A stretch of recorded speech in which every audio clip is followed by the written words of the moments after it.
State House correspondent Femi Akande joins me on the news at 7 for more on this development. Femi, you were there when that historic signing happened.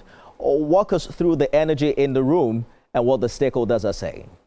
Well, hi, Femi. Well, a lot of them were excited, It wasn't a walk in the park for them to see through these tax reform bills from when it was an executive bill from the desk of Mr. President to the National Assembly, where it faced a lot of criticism, stiff resistance from several blocks within the National Assembly. And then, it has now come full circle back to the desk of President Tinubu for his assent.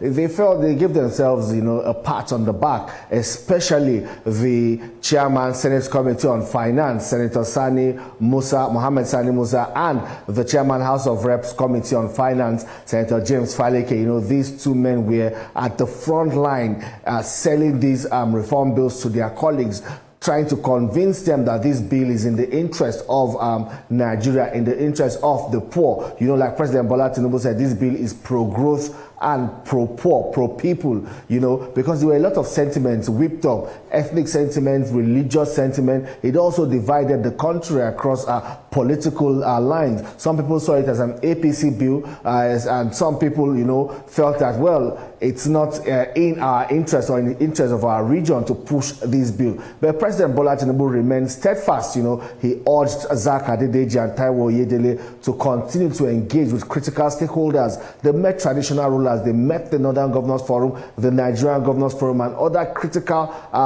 players within the country, to get their buy-in into this tax reform bill, convincing and persuading them that at the end of the day, it's in the interest of the country. And eventually, all of those narratives, were now downplayed. Everyone had to come to the table to critically look at the content of these tax reform bills, and eventually they all agreed that indeed is in the interest of the country, because as it stands now, with the implementation of this new act, 1/3 of workers, especially in both the private and public sector, will be completely exempted from tax. Yeah. It's going to put more money in the pocket of the poor. There are certain grades of businesses that will not be taxed, especially small and medium-scale enterprises. So this is cheering news. We're already getting feelers. If you go online, people are already talking about this bill and the impact it will have on growing the economy, especially helping President Bola Tinubu achieve that target of a $1 trillion economy by 2030. Femi, let me bring in the head of news operation, Uzona Onoye, to better understand this development. A very, very critical one that we're following here. But that will be right after this break. Stay with us, everyone.